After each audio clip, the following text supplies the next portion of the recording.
Bonjour, alors nous lisons aujourd'hui le chapitre 9 du Deutéronome et d'emblée, on est en terrain connu puisque pour la troisième fois retentit l'annonce solennelle Shema Yisraël, écoute Israël.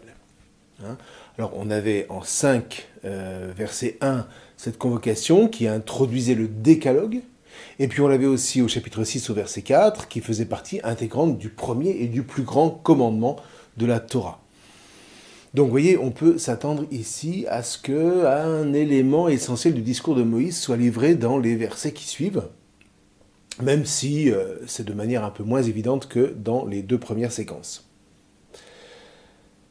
Alors, bien sûr, les versets 1 à 3 sont plutôt choquants, dans la mesure où Moïse ordonne à Israël de déshériter à son profit les Anakim, qu'on a déjà rencontrés au chapitre 1 et 2 du Deutéronome. Les Anakim, ce sont les fils de Anak, et ce sont les anciens habitants du sud de Canaan, autour de Hébron. Alors, quand les Hébreux montaient du désert, Moïse avait envoyé des explorateurs qui étaient revenus en disant « Qu'il est puissant le peuple qui habite ce sol ! Les villes sont fortifiées, elles sont très grandes, et nous y avons même vu des descendants de Anak. » C'est au chapitre 13 du livre des Nombres, verset 28. Alors, dans l'imaginaire, ces Anakim étaient effectivement devenus des géants invincibles, et rien que l'évocation de cette population avait suffi pour décourager les Hébreux, ce qui leur avait quand même valu de errer 40 ans, c'est-à-dire le temps d'une génération dans le désert. Ce qui fait que dans notre passage, on assiste à rien de moins qu'à la conjuration, en quelque sorte, de cet échec. Tu vas aujourd'hui passer le Jourdain pour hériter de nations plus grandes et plus fortes que toi, de grandes villes fortifiées jusqu'aux cieux. Alors, ne soyons pas surpris, comme toujours quand on lit la Bible, il ne faut pas sortir les versets de leur contexte. On l'a déjà relevé plusieurs fois. À cette époque, les mouvements guerriers de toutes les petites royautés qui constituaient le paysage étaient monnaie courante. Les frontières n'existaient que mouvantes. Et l'archéologie montre bien qu'à cette époque, sur ce sol comme partout ailleurs, les populations ne cessaient de lutter pour leur vie, pour leurs ressources, pour leurs sources, pour leur territoire, etc., etc. D'autre part, on peut comprendre que les fils de Anak, voyant déferler un groupe de nomades assez vindicatifs, soient eux-mêmes sur les dents. Maintenant, en insistant sur la fascination que provoquent les descendants de Anak, l'auteur du Deutéronome est en train de nous dire que si Israël ne les assimile pas, souvenez-vous ce qu'on a dit à ce propos dans le chapitre 7, c'est inévitablement l'inverse qui va se produire. Ce sont les Anakim qui vont les assimiler. Alors maintenant, attention, ce que disent les versets 4 à 6, c'est que Israël, dans le fond, part en guerre contre ses propres démons, ce que le rédacteur deutéronomiste ne sait que trop bien à l'époque où il rédige le livre au nom de Moïse, c'est-à-dire après la terrible épreuve de l'exil, ou plus exactement des exils, devrait-on dire, parce qu'il n'y a pas eu qu'une seule vague. Vous voyez, en se mettant à l'écoute des grands prophètes, comme Hoshea, Osée, comme Yeshayahu, Isaïe ou Yirmiyahu, Jérémie, pour les plus incontournables en tout cas, le rédacteur sait très bien que dans l'histoire, Israël s'est laissé assimiler. Il a reproduit dans ses propres rangs ce qui a valu au fils de Anak d'être déshérité par Hachem. Et voilà précisément, selon sa lecture des événements, ce qui a entraîné l'exil. Alors Dieu merci, toujours grâce au prophète, notre rédacteur sait aussi que l'élection de Israël demeure. Et si en exil le peuple fait l'expérience de la malédiction, il ne sort pas pour autant de l'alliance. Il sait que le chemin de la bénédiction n'est jamais fermé et qu'un retour, une teshuva, est toujours possible. Ce à quoi, évidemment, travaille d'arrache-pied toute la Torah. Dit autrement, si, d'après notre passage, Hachem envoie le peuple de Israël déshériter les descendants des Anakim, c'est que en réalité, ses ennemis refusent que ce sol soit celui sur lequel Hachem veuille être glorifié exclusivement selon le rituel de la Torah de Moïse. Seulement, attention, affirmer ça, eh bien, c'est mettre Yisraël sous la lame du même couperet. S'il ne glorifie pas Hachem en accomplissant les commandements qu'il a déjà été par 2 fois sommé d'écouter, alors Israël sera chassé du sol de la même manière, sans cependant en être déshérité proprement dit, ce qui est bien évidemment une différence majeure. Vous voyez, en filigrane, il faut entendre que si les fils de Anak disparaissent, ce n'est pas tant parce que Israël les aurait vaincus par les armes, mais plutôt parce que eux-mêmes refusent que la Torah s'impose sur ce sol comme la seule ressource qui leur permettrait d'y demeurer.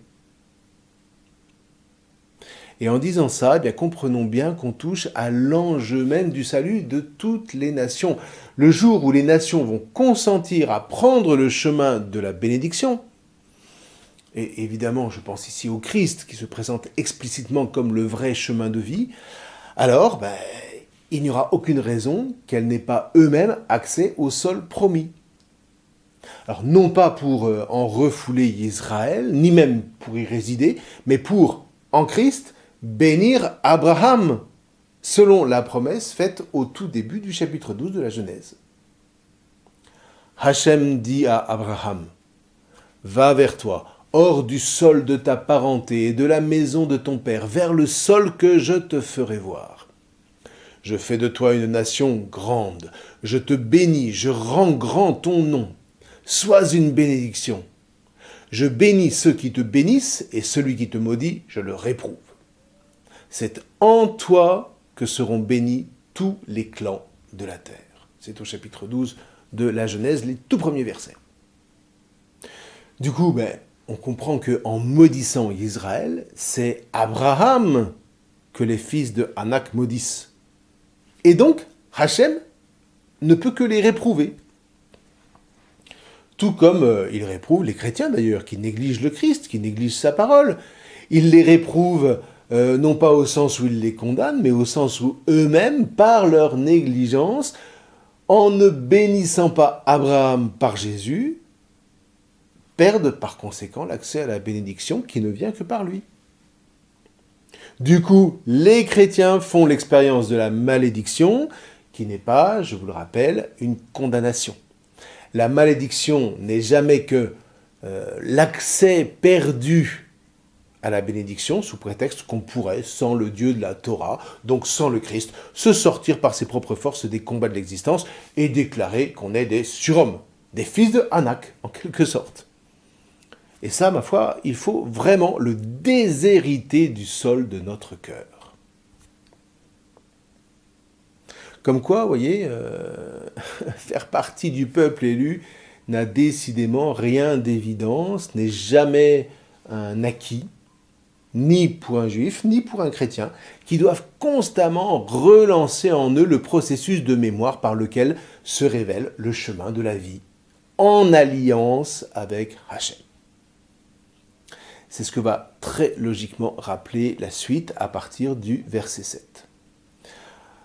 On va y lire l'appel à faire mémoire des rébellions qui, dès avant d'entrer en Canaan, ont pollué l'élection en prétendant dénoncer l'alliance, jusqu'à la fameuse révolte du veau d'or, ou du taurillon d'or, comme on l'a appelé quand on a étudié Exode au chapitre 32.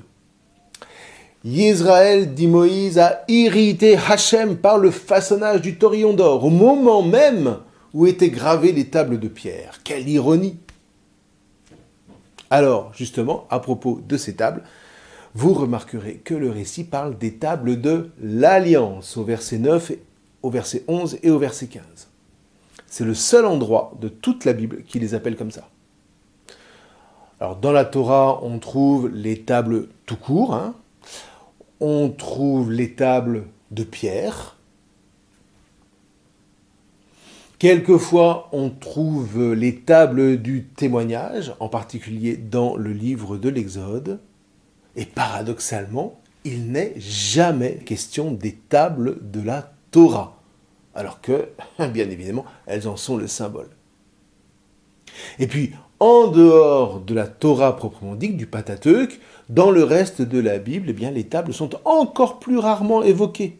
On ne trouve strictement rien chez les prophètes ou chez les sages qui, eux, préfèrent parler des tables du cœur, en particulier Jérémie.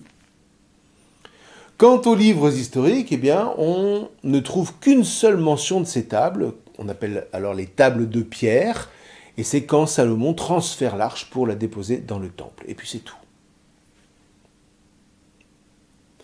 Alors attention, distinguons bien, d'une part, les tables d'un côté, et de l'autre, l'arche d'alliance, qui est censée les contenir. La Bible évoque assez souvent l'arche, mais paradoxalement, elle évoque très rarement ce que cette arche contient, à savoir les tables, le bâton fleuri de Aharon et la jarre de manne. Et là, vous voyez, on a sans doute ici un silence évocateur du malaise qu'on a évoqué, si vous vous souvenez, à propos de Deutéronome chapitre 4. Ces deux tables ont vraisemblablement été des représentations de Hachem et de son Asherah, ce qui n'empêche pas qu'il y ait été inscrit au dos quelque chose comme le décalogue, ça n'est pas la question. Mais en tout cas, si c'est le cas, ça pouvait constituer un signe avéré d'idolâtrie selon les critères même de la Torah qui imposent de ne pas faire de représentation de Hachem, de ne pas représenter l'invisible. Alors, avec le temps, choix a donc été fait de minimiser ce support de pierre au seul profit des paroles qui y étaient gravées, et c'est particulièrement clair chez des prophètes comme Yirmiyahu ou Ézéchiel. Pour eux, vous voyez, l'enregistrement des paroles sur la pierre s'avère absolument temporaire, dans la mesure où il faut vraiment viser leur inscription sur le cœur. Ce qui n'est dans le fond possible que si elles disparaissent, un peu comme quand on assiste au décès d'un être proche. Vous voyez, au moment même où il meurt, c'est automatique, on passe au mode mémoire.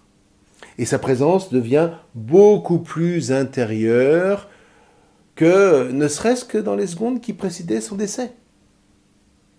Donc, au moment où l'arche et donc les tables de l'Alliance disparaissent, eh bien, les paroles qu'elles contiennent se gravent sur le cœur. Alors, ici, ma foi, rappelons-nous, ne serait-ce que Yirmiyahu. Voici l'alliance que je trancherai avec la maison de Israël après ces jours, oracle de Hachem. Je donnerai ma Torah dans leurs entrailles, je l'écrirai sur leur cœur. Je serai à eux pour Elohim, ils seront à moi pour peuple. Ils n'enseigneront plus un homme à son prochain, ni un homme à son frère, en disant « Pénétrez Hachem !» Car tous me pénétreront, du plus petit au plus grand, oracle de Hachem. C'est au chapitre 31 de Jérémie. Dit autrement, vous voyez, toutes gravées des paroles de Hachem qu'elles aient été, eh bien, les tables en tant que telles n'ont de valeur que de support et ne doivent en aucun cas faire l'objet d'une vénération pour elles-mêmes. C'est Hachem et sa parole qu'il faut adorer et non pas les tables, ni même l'arche, toutes déposées, qu'elles soient dans le sanctuaire. D'ailleurs, à bien y penser, le sanctuaire où l'arche est entreposée est appelé en hébreu le debir, qui est bâti sur la même racine que davar, la parole. Donc, le debir, c'est le sanctuaire, non pas au sens d'un lieu où Hachem siégerait comme un roi sur son trône, mais plutôt comme un lieu, hammakom, le lieu en hébreu, le terme qui désigne métaphoriquement le temple de Jérusalem, le lieu donc d'où retentit sa parole. La puissance du sanctuaire, c'est que en sort la parole vivante de Hachem, la parole qui donne la vie, au point que la tradition rabbinique va enseigner que c'est à partir de ce lieu, à partir du rocher sur lequel repose le temple, que Hachem a commencé de créer le monde pour que la vie puisse y émerger. C'est de ce lieu-là qu'ont retenti les paroles qui ont fait que la création est entrée dans le temps. Jour 1, deuxième jour, troisième jour, etc., etc. Et ça, il faudra qu'on s'en souvienne quand on va lire les premiers chapitres de la Genèse. Enfin bref, c'est en tout cas bien en tant que lieu de la parole de Hachem qu'on parle du sanctuaire, du Debir, comme du Kodesh HaKadashim, le Saint des Saints. Raison pour laquelle, pendant longtemps, eh bien, ce seront les prêtres, c'est-à-dire ceux qui peuvent aller au plus proche du Debir, qui seront chargés d'enseigner cette parole. Par ailleurs, voyez, d'où a surgi le décalogue? Mais de l'Horeb, qui est le tout premier Debir, le tout premier sanctuaire du peuple d'Israël, avant même que ne soit construite la tente du désert. Et puis de montagne en montagne, eh bien, au fil de la marche, on va arriver à celle de Sion, qui est la plus déterminante, puisque c'est là, d'après la tradition juive, où Hachem veut être honoré. Alors, je dis bien d'après la tradition juive, parce que sur ce plan, eh bien, les Samaritains ont raison. Ni Sion, ni Jérusalem ne sont mentionnés explicitement dans la Torah. Raison pour laquelle Jésus va pouvoir répondre à la Samaritaine qui l'interroge. La femme lui dit « Seigneur, je vois que tu es un prophète. Eh bien, nos pères ont adoré sur la montagne qui est là. Et vous, les Juifs, vous dites que le lieu où il faut adorer est à Jérusalem. » Jésus lui dit « Femme, crois-moi. L'heure vient où vous n'irez plus ni sur cette montagne, ni à Jérusalem pour adorer le Père. » C'est au chapitre 4 de l'Évangile selon saint Jean. Or, voyez, en disant cela, Jésus ne récuse absolument en rien la Torah, qui ne connaît même pas le nom de Jérusalem. Par ailleurs, au chapitre 14, il va dire à ses disciples, exactement dans la même ligne, que votre cœur ne soit pas bouleversé. Vous avez foi en Dieu, ayez foi aussi en moi. Dans la maison de mon Père, c'est-à-dire dans son sanctuaire, dans le Beit Hamikdash céleste, il y a de nombreuses demeures, sinon, vous aurais-je dit que je pars vous préparer un lieu. Un lieu donc pour adorer en vérité. Un lieu d'où jaillit sa parole, comme une parole de vie, comme une parole créatrice, bref, comme une parole divine. Alors on traduit souvent « je pars vous préparer une place », mais évidemment Jésus ne parle pas ici d'une chambre d'hôtel. Quand je serai parti vous préparer un lieu, topos en grec, je reviendrai et je vous emmènerai auprès de moi.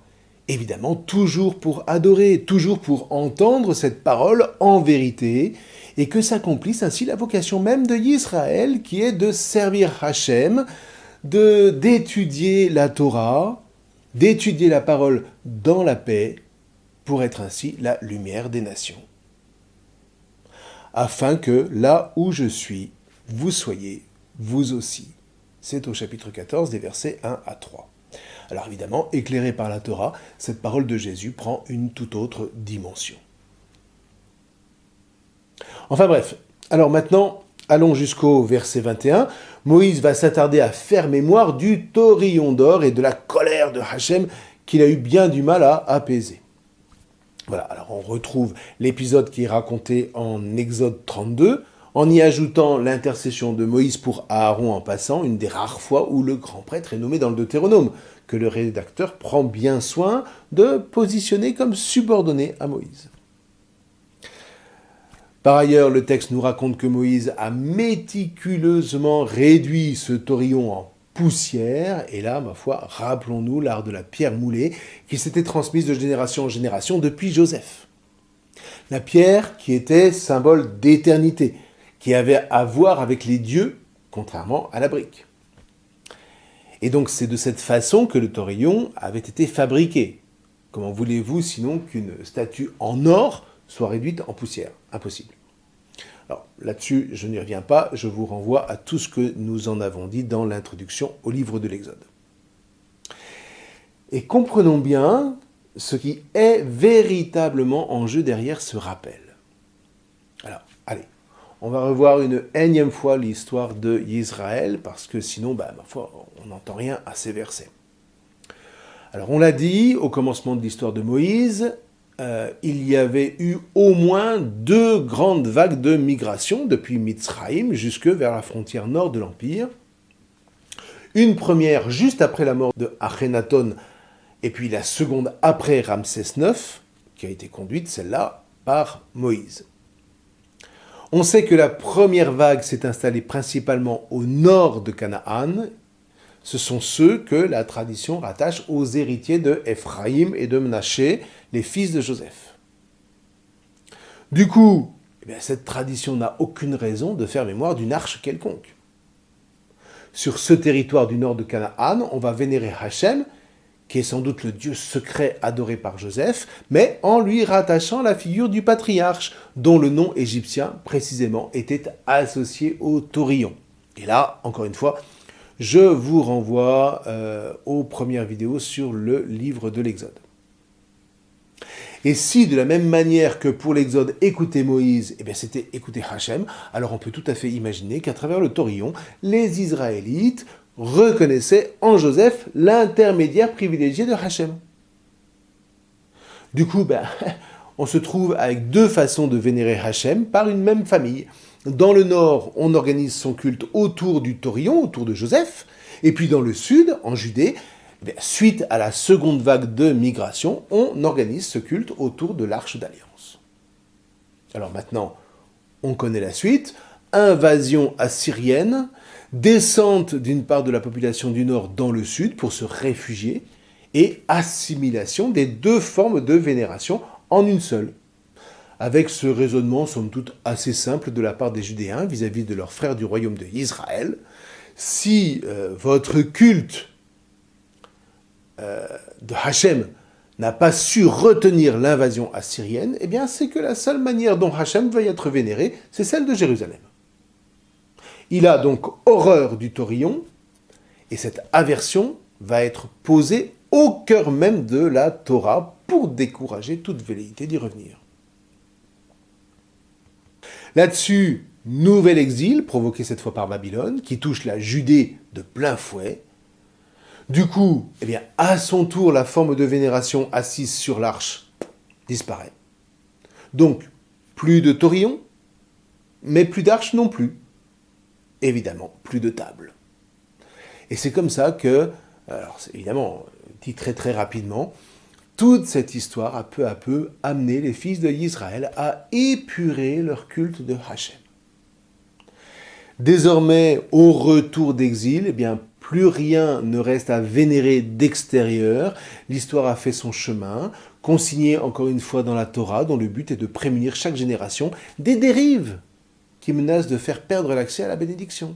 Et donc, de se faire un jour ou l'autre assimiler par les nations dont, dans le fond, on ne sera plus tellement différent. Alors, la fin du chapitre poursuit en évoquant les différents moments de rébellion racontés d'une part en Exode 17 et d'autre part en Nombre 11, mais surtout le refus de Israël d'entrer sur le sol par le sud, suite au retour des explorateurs qui racontent qu'ils ont vu les descendants de Anak, les géants, aux villes imprenables. Ça, vous voyez, c'était en Nombre 14. Alors, on a déjà retrouvé le thème au début du chapitre, où il s'agissait cette fois d'aller les affronter, on n'y revient pas. Ce qui importe ici, c'est l'insistance, comme au verset 18 et 19, sur l'intercession de Moïse.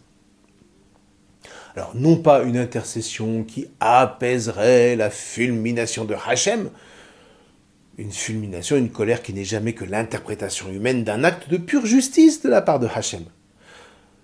Ce que je veux dire par là, c'est que si Israël ne veut pas suivre les commandements de Hachem, qu'il en supporte les conséquences. Et comme ça conduit toujours à la catastrophe, le peuple en déduit que Hachem les a punis. Mais non!